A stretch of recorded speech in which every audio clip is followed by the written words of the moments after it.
Okay, so we continue Bezrat Hashem with our medical treatments laws of Shabbat. You know, as we mentioned last time, people think that medical treatments something you can do like on mundane days, and that's not the case here.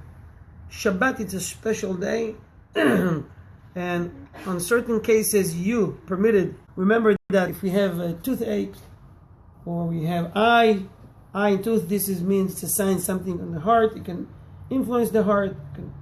So this is something you don't wait, you don't hesitate. If you need to take him to the hospital or give him every treatment, it is many cases is permitted. So someone who has contracted a serious eye disease, and at some time before the disease comes under control, it causes him an extremely sharp pain in the eyes.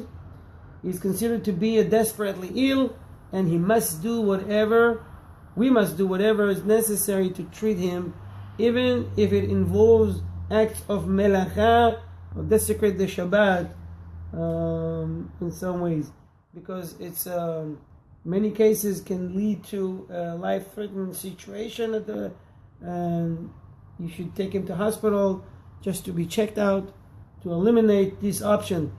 Don't take any chances. And sickness in the eye, I'm not talking about if a little dust got to your eye. I'm talking about someone that suffers from eye pain, pink eye, something like can lead to something more serious. Okay? Does pink eye have like any effects to you? So you know you have pink eye? Yes. You feel it, it's swelling and it's itching. Itching and crying. It's painful. And it's also contaminated. If somebody has a really effective of the what you get? Don't you get allergies? There's people that get allergies so bad that they can't even see, their eyes burn. Allergies, it depends. The person, everybody knows themselves. I get some allergies here sometimes. I know I take a pill, it's okay. If you have an allergy, like your allergy to peanuts, this is not something to play games. You take him to the hospital immediately, or call an ambulance. You break Shabbat, and it's a mitzvah to do it, to save his life. If you feel a little bit, it's the season, and your pink eyes, if you're really bothering you, you may take. If you can, it's no big deal, don't take. But allergy is something very serious. Now, there's a segula, there is a merit to use a little bit wine from the kiddush and to smear it on your eye as a treatment act of healing. Is that permitted on Shabbat? So the halacha says that if someone suffers from a slight pain in his eyes, he may utilize the popular treatment of dabbing a bit of a wine left over in the goblet after Kiddush onto his eyes on Shabbat, even though his intention is for this to relieve him from this pain. It is permitted as long as it does not purposely blink his eyes repeatedly when he dabs on the wine. Okay, just put a little bit. It's popular. Maybe back then, no? Still today. Maybe today the wine has less segulot, less power than that, because they're mixing sulfur, they're mixing sugar, I don't know. I see more people doing it with wine after Havdalah. No, the Havdalah is a segula for either wisdom and livelihood, so they put in their pockets. Yeah. But here he's putting the wine inside the eye. To relieve pain. And imagine that this is a cup that you did, not talking about grape juice, talking about wine. You do special deracha over it, and it has a kedusha, it has some type of spiritual healing to the eye, and it works. I wouldn't say, I don't know if you can do it with every kind of wine. This is not a recommendation. Maybe you want to try it one day. Okay. Maybe you want to try and the days it's not during the week, during the week time, not during the not during Shabbat, as a test. Someone says, I have a question. He is wearing a contact lenses and he feels discomfort. And therefore he wants to apply the wetting solution to his eye. And this is some type of treatment. This is a treatment for healing the eye. Won't get dry. Yeah. Is that considered something forbidden on Shabbat? It's a treatment, medical treatment on Shabbat. So the halacha says someone who wears contact lenses and feels discomfort may apply wetting solution on his eyes so that he can wear his lenses in comfort.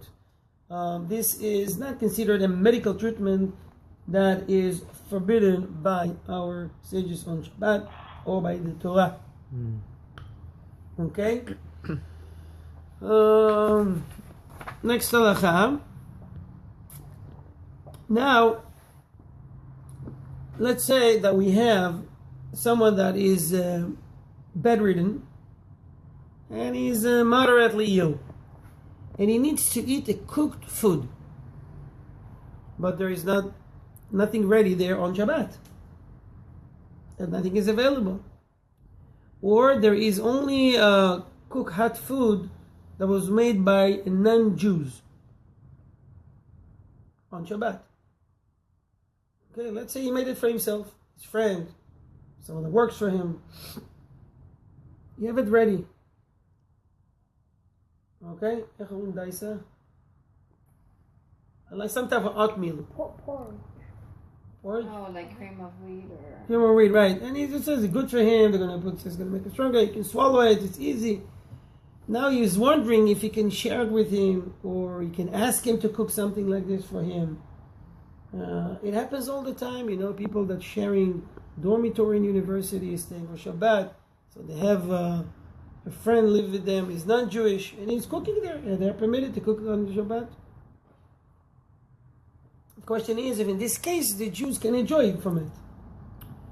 Like I says, if someone who is bedridden and moderately ill needs cooked food for his treatment, and the only cooked food available was cooked by a non-Jew, he may eat this food on Shabbat as long as its ingredients are kosher.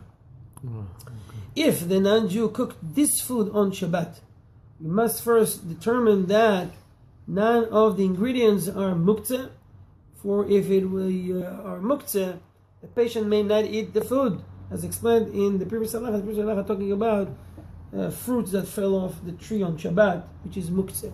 So can take, apple out of it, or any type of, orange and make juice. It's a little bit tricky because there's a lot of ingredients now, especially spices.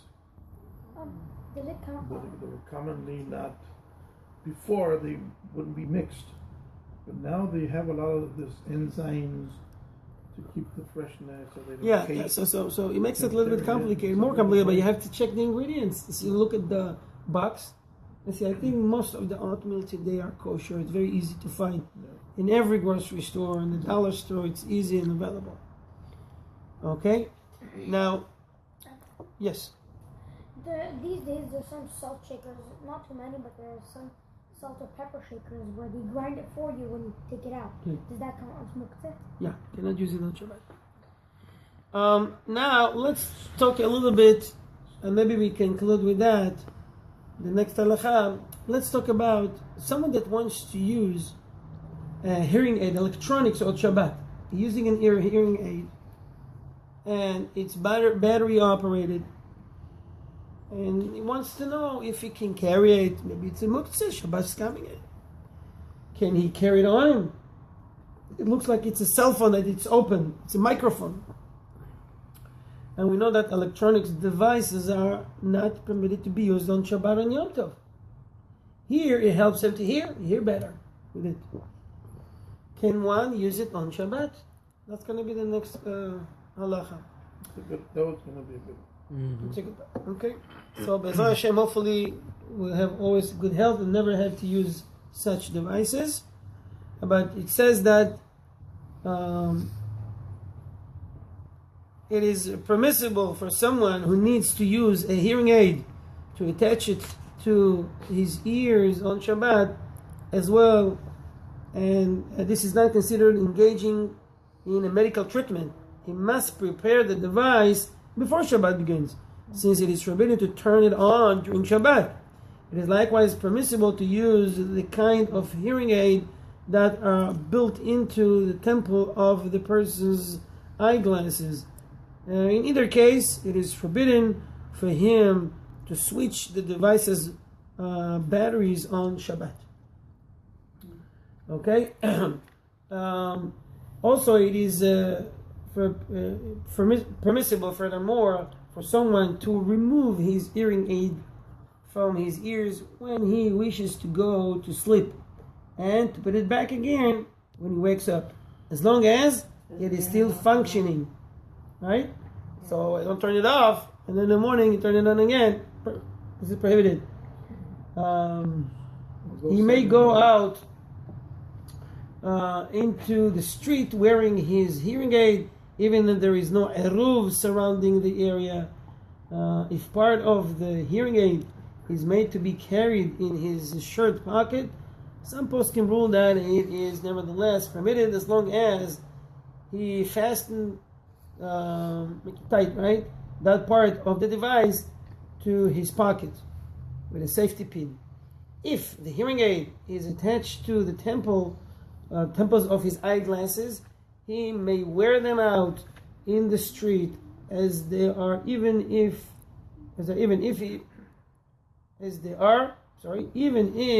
he can see well enough without the eyeglasses.